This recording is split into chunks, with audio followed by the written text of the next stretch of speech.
بسم الله الرحمن الرحيم، والصلاة والسلام على أشرف المرسلين سيدنا محمد عليه أفضل الصلاة وأتم التسليم. بسم الله والحمد لله ولا إله إلا الله والله أكبر ولا حول ولا قوة إلا بالله العلي العظيم. أحلى أخوات وأحلى متابعين، النهاردة جايين بماسك حلو قوي قوي قوي، ماسك بمكونين 2 فقط، هدينا جمال ونضارة وترطيب وحاجة كده جميلة من الآخر. مكونين 2 بس، جربيه وهيعجبك.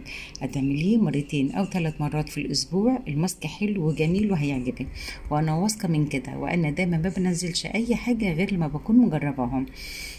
معانا مكونين 2 بس زي ما قلنا، وهنبدأ الوصفة على بركة الله. أتمنى منكم الاشتراك في القناة وفعلوا الجرس وسبسكرايب عشان يوصلكم إشعار بكل فيديوهاتنا. أحلى أخوات وأحلى متابعين، يا رب تكونوا بخير وبصحة وعافية يا رب العالمين. ومعانا أول مكون معايا النهاردة وهو وحدة طماطم. وحدة طماطم بس يا جماعة، طماطماية هنعمل بيها ايه؟ الطماطماية بصوا بقى، شايفين حجمها قد ايه؟ صغيرة جدا. هنعمل فيها ايه؟ هنجيب معانا المبشرة دي، وهي على العين الصغنونة مش الكبيرة، هنعملها على العين الصغنونة. هنبشرها على العين الصغيرة. ليه؟ علشان تبقى ناعمة جدا جدا.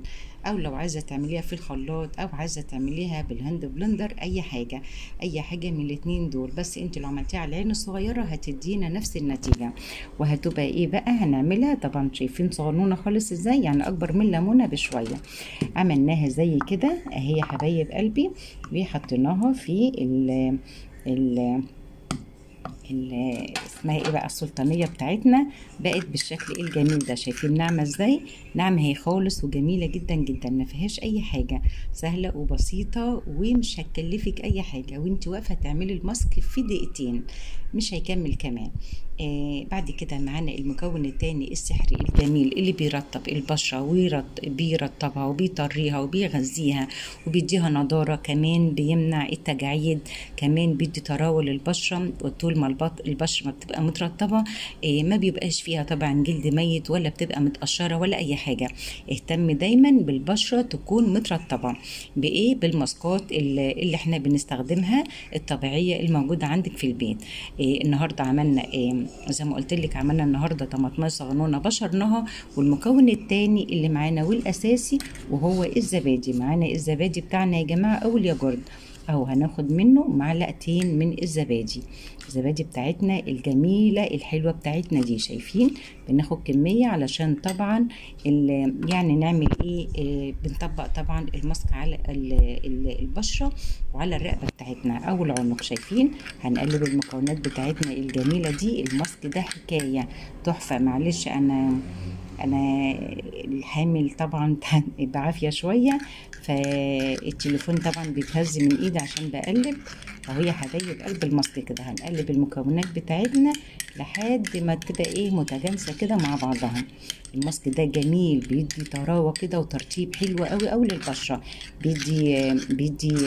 بيزيل التجاعيد، بيدينا بياض حلو. وان شاء الله انت هتجربيه وهتعمليه، هيعجبك خالص. معلش طبعا ايدي بتتهز عشان انا بقلب. هو ده الماسك بتاع النهارده بتاعنا. هتوزعيه على بشرتك بقى وعلى العنق وتسيبيه حوالي ربع ساعه. بعد كده هتبداي تغسليه بكل سهوله. طبعا لو انت بشرتك مش بتتحسس من الليمون، تقدري تحطي عصره ليمونه. لو بشرتك بتتحسس من الليمون خلاص بلاش ليمون، واكتفي بالمكونين 2 بس اللي هما الزبادي وعصير الطماطم. وزي ما قلت لكم هنبشرها على العين الصغيره، وهتديكي يعني نتيجه جميله جدا جدا، ناعمه زي ما انتم شايفين كده. والمكون التاني الزبادي، ونقلب مع بعض ونحطهم على العنق والرقبه. هنسيبهم ربع ساعه وتبداي تغسليها، هيدوكي نضاره وكمان تفتيح للبشره، كمان هيديكي يعني ترطيب حلو، هيمنع عنك التجاعيد. وطول ما البشره بتبقى مترطبه ما بيبقاش فيه تجاعيد. خلاص يا حبايب قلبي، والماسك دوت اعمليه 3 مرات في الاسبوع. لو انت عايزه تحطي ليمون حطي، لو بشرتك عاديه مش بتتحسس من الليمون اكتفي حطي ليمون، لو بتتحسس من الليمون خلاص يعني بلاش منها خالص. وهو ده الماسك بتاع النهارده الجميل الروعه، هتجربيه وهيعجبك.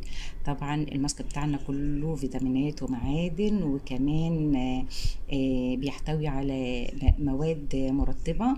الزبادي بتاعتنا والطماطم الطماطم بتاعتنا اللي بتدي نضاره وتوريد للبشره، حاجه حلوه قوي وتغذيه كمان. شكرا ليكم، جزاكم الله عنا خير الجزاء، ويا رب الماسك يعجبكم. خلاص اهو الماسك معانا اهوت، وان شاء الله جربيه وهتدعي لي عليه. شكرا ليكم حبايب قلبي، وكل سنه وانتم طيبين، والف شكر ليكم، ويا رب الماسك يعجبكم. السلام عليكم ورحمه الله وبركاته، في رعايه الله يا احلى اخوات في الدنيا. مع الف سلامه، مع الف سلامه.